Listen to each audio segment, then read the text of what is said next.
Impact Texas. We are back. This is Impact Texas. I'm John Griffin. Hope your weekend is going great. Again, our guest this week, Bud McBrayer, is the governor of Rotary District 5810 here in Dallas-Fort Worth for Rotary. Amy Stubblefield, member of the North Texas Pioneers Rotary Club. She likes that because they meet in the evening. Now, a lot of times Rotary does meet for lunch, and that's really convenient for businessmen. Mm-hmm. But now it's a new generation of Rotary where you meet just about any time. Now, you meet where, Amy? We meet at the Bavarian Grill Wednesday nights at 6:30.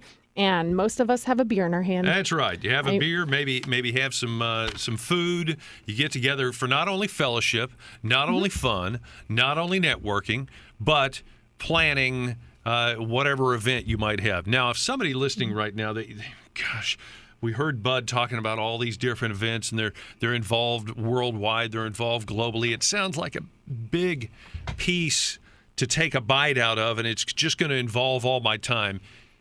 Is that a reality?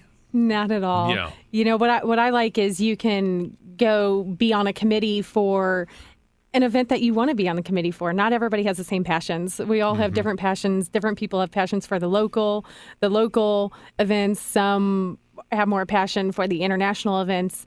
But ultimately, we all find something that we like, whether our club doesn't have exactly what we want to do, we can go help out other clubs. Yeah. You know, and that's what's great about the district is we all help each other out. How many per year, how many service projects per year does each club take on? Everyone has a little different answer there. Yeah. You know, I mean, how big is the Pioneers Club? That's the one you're in right now, The correct? Pioneers Club has, I'd say, about 40 members. Okay, 40 members. Yeah, our club's been around for a year and a half, and we have about 40 members.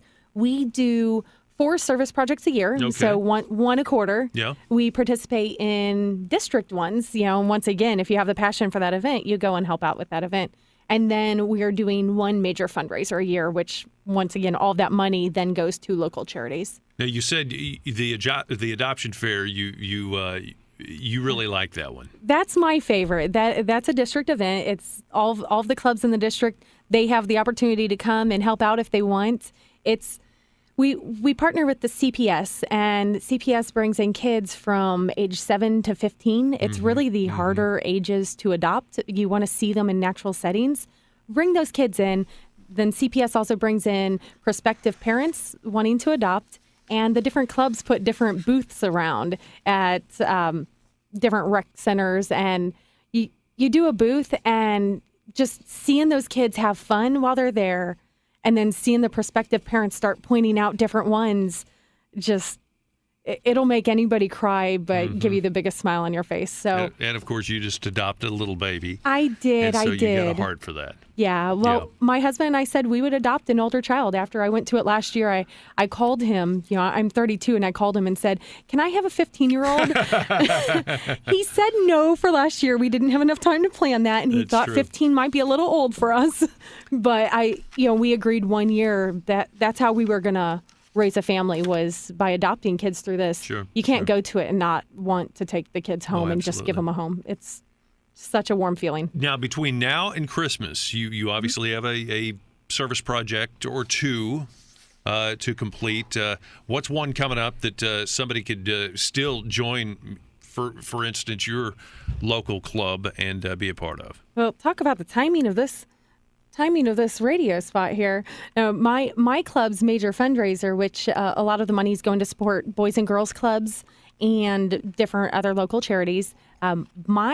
My club's big event is the Amazing Metro Quest. Mm-hmm. So we do have a younger club. We have a big variety, very diverse club. But the Amazing Metro Quest is based on the Amazing Race. And I don't know if you watched that, John. I'm familiar with it, yes. I love the Amazing Race. I want to be on it so bad, but I can't get away for a month. So I can get away for a day and participate in these. This kind of event has really become popular lately. They're called urban races. Yep. They just happen in one city, so we're going to do it in Dallas on October 29th, actually. So people go, they have 12 clues, and they run around the city trying to figure them out and do challenges along the way, and the fastest person back wins.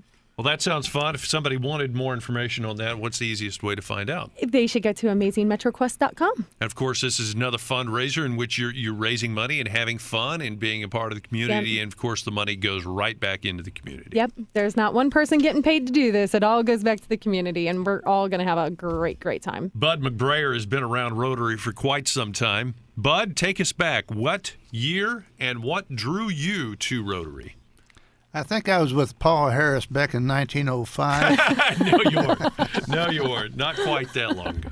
No, I was introduced to Rotary in 1980. I came aboard with the Plano West Rotary Club in July of 1980, and I participated in Rotary because I was involved in the Boy Scouts, the Chamber, Habitat, Boys and Girls Club, and what have you. And so the Rotary was where I found myself. It's an organization that provides definitely a service above self to those in need, either locally or around the world. And so I went through the chairs and of leadership, coming to the district leadership in 2000. And so I came aboard as district governor 2011 and 12. And my focus with all my experience that I've had in Rotary is definitely on new generations, which is comprised of RILA, Interact, Rotaract, and Youth Exchange. And I'm going also to be looking at Boy Scouts, Eagle Scouts, and Girl Scouts, Gold Awards, and what have you, to possibly be involved in Rotary either in high school, Interact, college, Rotaract, and what have you, creating a new world for young professionals that come aboard so that we can pass the baton to them. Absolutely, because somebody's going to have to replace you one of these days. Well, you heard Amy. That's right. That's right. I haven't been around for 100 years yet, though. Now, is you as governor of the basically the North Texas Rotary clubs? How many clubs is that? 30 to 40? We got 69 clubs. Wow. Comprised of roughly 3,000 members. That's a full-time job for you, isn't it? Keeps me off the streets and out of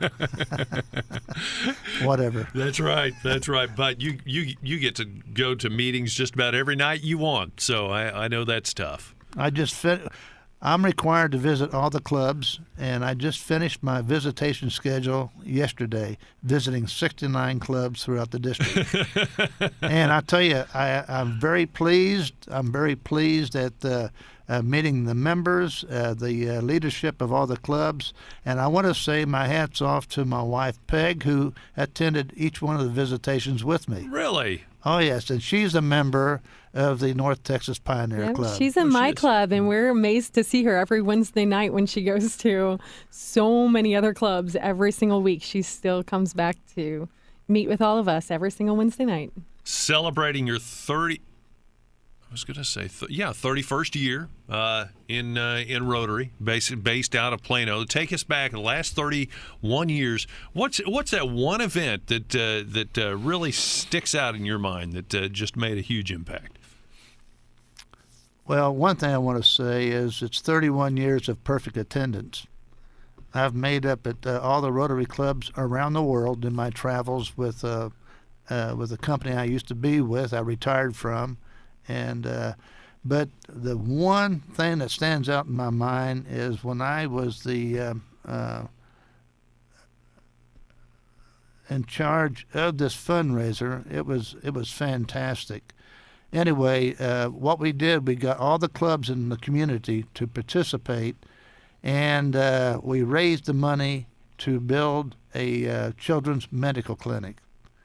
And today that children's medical clinic flourishes, and it still is provided by funding, if you will, through Rotary. And I'm so proud of the achievement of the teamwork it went through to make that an accomplishment.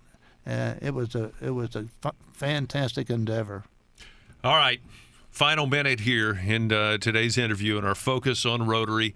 We want to encourage all our listeners to be a part of this. If you want to make a difference, make an impact in your world, in your local community, there's not a better organization to join. Also, a fantastic organization to get to know great people like Bud, great people like Amy, and Bud's wife as well.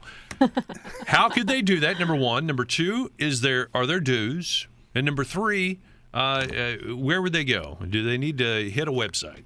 The first place I'd go is Rotary5810.org. All right. Yeah, Rotary5810.org is the district website.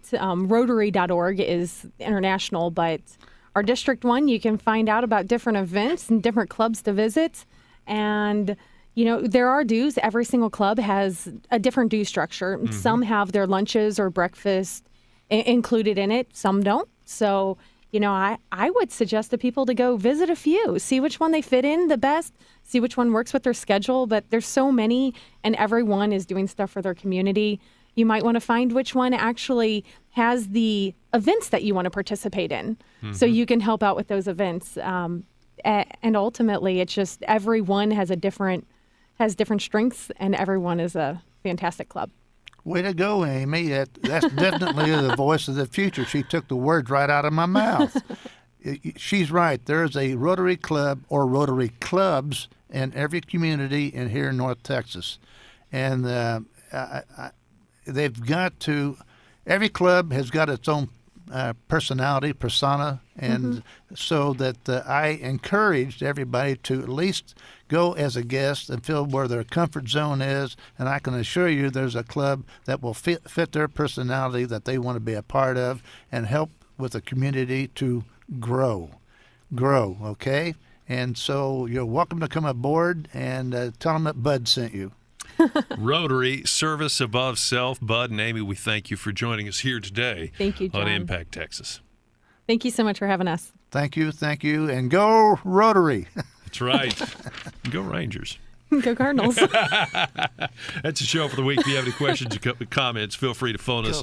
Cardinals. Phone number and email address is coming up at the close of this program. Can you believe Go Cardinals? She said that. I'll have to edit that out. Yeah, is what I'll have to do. For my friends Bud and Amy with Rotary, Rotary5810.org. I'm John Griffin for Impact Texas. Make it a great weekend.